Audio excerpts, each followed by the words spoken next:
క్రీస్తునందు ప్రియులారా, మన ప్రభును లోకరక్షకుడైన యేసుక్రీస్తు పేరట మీ అందరికీ నా హృదయపూర్వక ధన్యవాదాలు తెలియజేస్తున్నాను.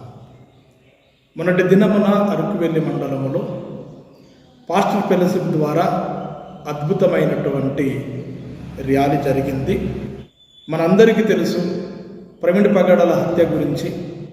దానిని స్పందించినటువంటి దైవ సేవకులు, ఆయా సంఘాలు వందలాది మంది వేలాది మందితో అరకువెల్లి మండలములో అద్భుతమైనటువంటి ర్యాలీ జరిగింది.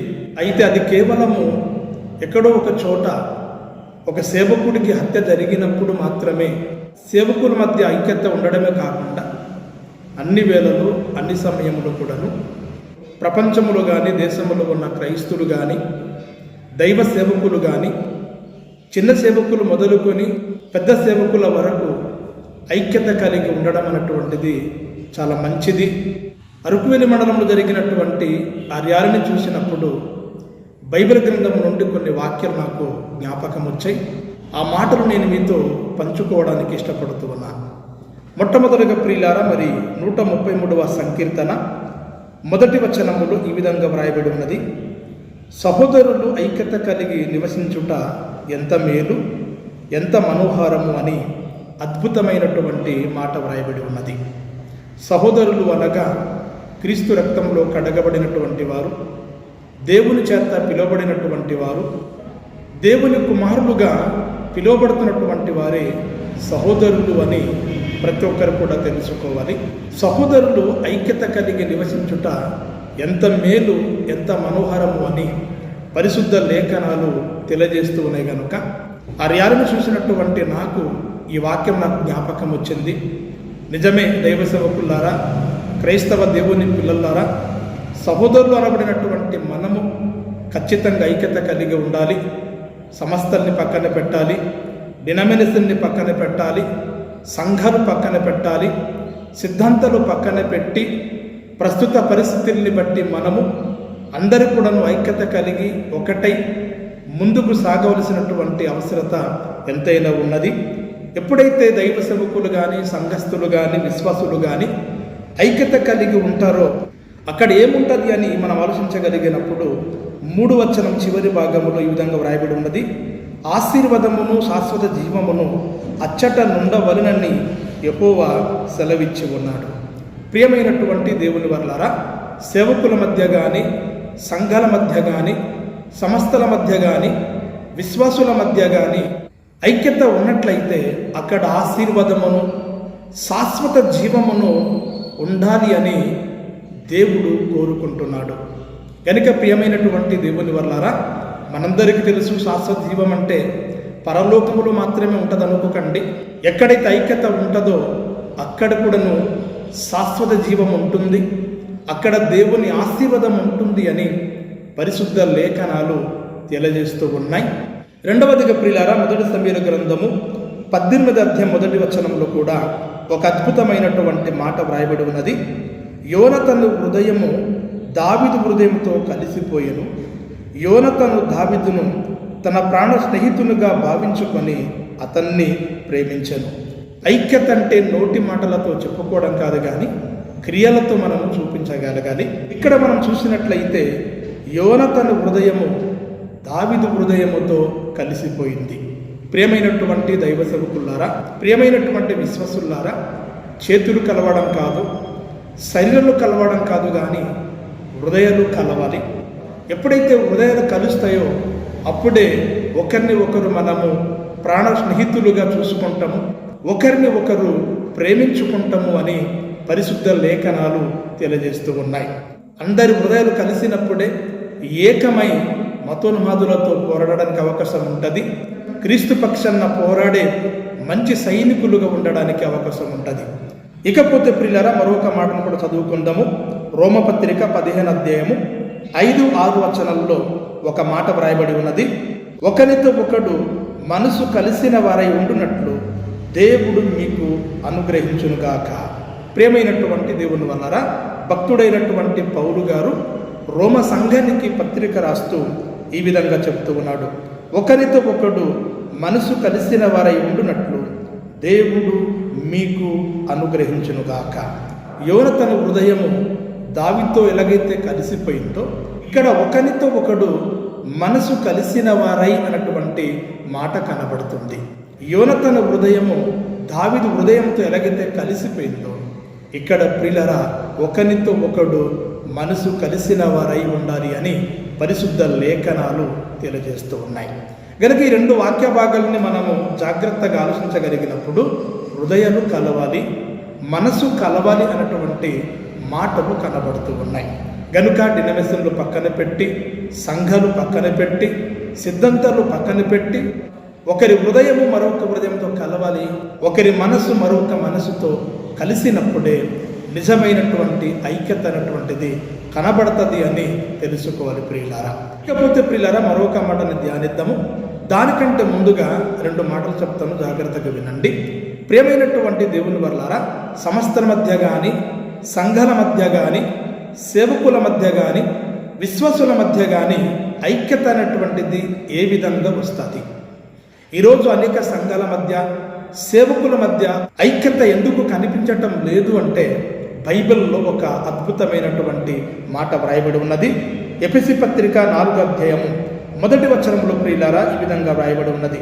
కాబట్టి మీరు సమాధానమును బంధము చేత ఆత్మ కలిగించు ఐక్యమును కాపాడుకుంటయందు. ప్రియమైనటువంటి దేవుని వల్లారా, కాబట్టి మీరు సమాధానమును బంధము చేత ఆత్మ కలిగించు ఐక్యమును కాపాడుకొనుటయందు. మరి ఐక్యత ఏ విధంగా వస్తుంది అని ఆలోచించినప్పుడు, ఆత్మ వలన కలిగించు ఐక్యత అని అద్భుతమైనటువంటి మాట వ్రాయబడి ఉన్నది. ఈరోజు సంఘాల మధ్య దేవుని ఆత్మ ఉండాలి, సమస్తల మధ్య దేవుని ఆత్మ ఉండాలి. అందులో ప్రాముఖ్యంగా దైవ సేవకుల మధ్య ఆత్మ ఉండాలి. ఏ సంఘములో అయితే ఆత్మ ఉంటుందో అక్కడ ఐక్యత ఉంటుంది. ఏ సేవకుల మధ్య ఆత్మ ఉంటుందో వారి మధ్య ఐక్యత ఉంటుంది అని పరిశుద్ధ లేఖనాలు తెలియజేస్తూ ఉన్నాయి. నీ మట్టుకు నీవు ఐక్యతగా ఉండలేవు. కానీ ప్రియులారా, దేవుని ఆత్మ ఎప్పుడైతే నీలో పనిచేస్తుందో, దేవుని ఆత్మ చేత ఎప్పుడైతే నింపబడతావో, దేవుని ఆత్మ ఎప్పుడైతే పొందగలవో అప్పుడే మన మధ్య ఐక్యత ఉంటుంది అని పరిశుద్ధ లేఖనాలు తెలియజేస్తూ ఉన్నాయి. గనుక అరకువేలి మండలంలో జరిగినటువంటి శాంతి ర్యాలీ విషయంలో ఆలోచించగలిగినప్పుడు, సంఘాల మధ్య, విశ్వాసుల మధ్య, దైవ సేవకుల మధ్య దేవుడే వారి మధ్య ఉండి ఐక్యత కలిగించి అద్భుతమైనటువంటి శాంతి ర్యాలీని దేవుడు జరిగించడని నేను నమ్ముతూ ఉన్నాను. మరి అరకువేలి మండలంలో శాంతి ర్యాలీ ఎంత అద్భుతంగా జరిగిందో ఒక్కసారి మీరు చూడాలని ప్రభు పేరట మనవి చేస్తూ ఉన్నాను.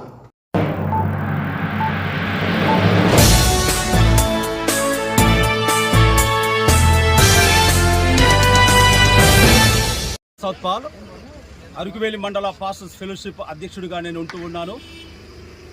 సహోదరి సహోదరులారా, నేటి శాంతి ర్యాలీలు కూడి వచ్చిన మీ అందరికీ క్రీస్తు యేసు నామములో శుభాలు తెలియజేస్తూ ఉన్నాం. క్రైస్తవ సమాజానికి అందరికీ తెలిసినటువంటి సత్యమేమనగా, గత 5 రోజుల క్రితం క్రైస్తవ సమాజానికి వెన్నెముక, ఒక వజ్రం, ఒక ఆణిముత్యం, మహాజ్ఞాని, గొప్ప వక్త దైవజనులు డాక్టర్ ప్రవీణ్ పగడాల్ గారిని బట్టి మరొకసారి మీ అందరికీ తెలియచేయాలని ఆశిస్తూ ఉన్నాం.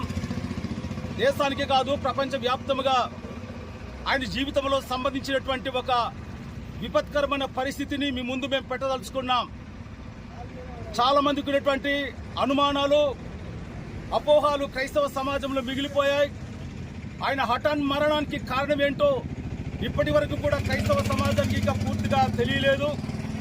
చాలామంది యాక్సిడెంట్ అంటున్నారు, కానీ ఆ పరిస్థితిని గమనించినప్పుడు అది యాక్సిడెంట్ కాదు, వాస్తవానికి అది హత్య అని చాలామంది అభిప్రాయపడుతూ ఉన్నారు. కానీ ప్రభుత్వం పట్టించుకోలేని పరిస్థితులు ఉంటుంది. సుస్పష్టమైనటువంటి సమాధానం మాకు దొరకటం లేదు. ఇది క్రైస్తవ సమాజానికి చాలా దిగ్భ్రాంతిని కలిగించే ఒక విషయమని మరొకసారి మేము మీకు తెలియజేస్తూ ఉన్నాం. మేము ఈరోజు శాంతి ర్యాలీ నిర్వహించడానికి కారణం ఎవరి మీద వ్యతిరేకంగా కాదు.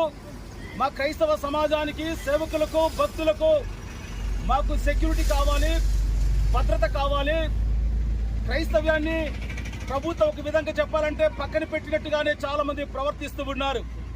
ఇతరులు ఎవరు మరణించినా ఆగమేఘాల మీద దాన్ని స్పందించి కారణాలేంటో వెలికి తీసేవారు. కానీ ఈనాడు ఒక దైవజనుడు క్రైస్తవ సమాజానికి గొప్ప వ్యక్తి అయినటువంటి ఆయన చనిపోయినప్పుడు ఆయన గురించి ఎవరు కూడా ముందుకు రాని పరిస్థితి క్రైస్తవ సమాజానికి ఎంతో బాధ కలిగించే విషయం. కాబట్టి ఈ రోజు మేము శాంతి ర్యాలీ నిర్వహించవలసి వస్తుంది. క్రైస్తవులుగా సాధారణంగా చెప్పాలంటే ఎక్కడ ఎటువంటి అరాచలకు వాళ్ళు పాల్పడరు, ఎటువంటి గొడవలకు కొట్లాటకు వారు ఎట్టి పరిస్థితులు కూడా పాల్పడరు. దేశ శాంతి కోసం, ప్రపంచ శాంతి కోసం, సమాజ శ్రేయస్సు కోసం కోరేది క్రైస్తవ సమాజం.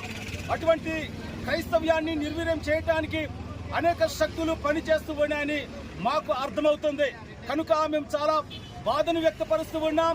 మా ఏజెన్సీ ప్రాంతంలోనే కాదు, క్రైస్తవ సమాజం అంతటికి కూడా ఒక దేశంలో నాయకులు కావచ్చు, రాష్ట్రంలో నాయకులు కావచ్చు, మాకు కావలసినటువంటి భద్రతను అనుగ్రహించాలని కోరుతూ ఈ కొద్ది మాటలు చెప్పి ముగిస్తూ ఉన్నాం.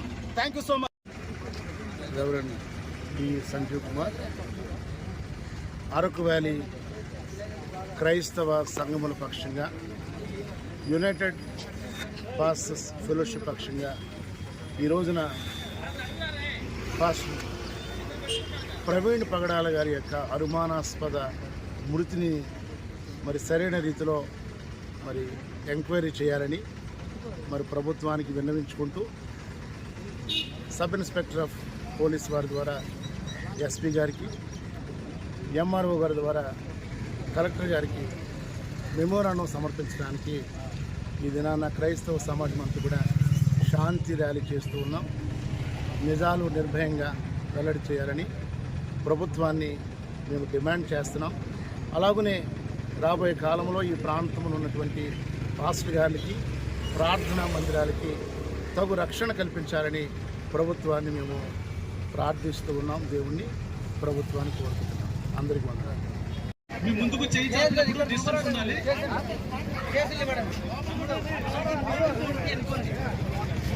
స్వార్థపూరితమైన స్వలాభాల కోసం మరి ఎంతో ప్రయత్నం చేసి అమాయకులైనటువంటి ప్రజలను చాలా హింసిస్తూ ఉన్నారు. సో దయచేసి వీటిని దృష్టిలో పెట్టుకుని క్రైస్తవ బిడ్డలైన మీరందరూ కూడా మార్చాలి. మానవతను లోపించినటువంటి భక్తి, ఈ కారణం చేతనే మనం ప్రేమించుకోవాలి, శత్రువులను ప్రేమించాలి. మనిషిగా పుట్టిన ప్రతి ఒక్కటికి ఈ రోజు మనమందరం కూడా తలదించుకోవాల్సినటువంటి పరిస్థితి. క్రైస్తవ సమాజంలో అన్ని మత గ్రంథాల గురించి, అన్ని మతాల గురించి సంపూర్ణంగా అవగాహన కలిగిన గొప్ప వ్యక్తి, గొప్ప జ్ఞాని అనే సంగతి, అకాల మరణానికి ఆయన లోనయ్యారు. ఆ మరణానికి కారణం ఏంటో ఇంతవరకు స్పష్టంగా మనకు తెలియలేదు. దేవుడి ప్రజలారా, సమాజం ఒక చెట్టు మంచిదో కాదో అన్నది చెట్టు ఫలాన్ని బట్టి మనం చూస్తాం. ఒక భక్తుడు, ఒక విశ్వాసి మంచివాడో కాదో అన్నది ఆ దేవుని గురించి మనకు, ఆ వ్యక్తి ఏ దేవునికి నమ్ముతున్నాడో ఆ దేవుడు కూడా మంచివాడు అనేది మనకు అర్థమవుతుంది. ప్రపంచంలో హింసాత్మకమైన సంఘటనలు, దేశంలో హింసాత్మక సంఘటనలు ఎన్నో జరుగుతున్నా ఈ రోజుల్లో ప్రభుత్వం కూడా చూసి చూడనట్టుగా ఉండడం చాలా బాధాకరమైన విషయం. అక్కడక్కడ మనం చూస్తున్నాం, వింటున్నాం. ఎవరైనా అటువంటి ప్రమాదం గురైపోతే గంట అరగంట లోపలే దాన్ని ఛేదించి నేరస్తులను పట్టుకుంటూ ఉన్న ప్రభుత్వం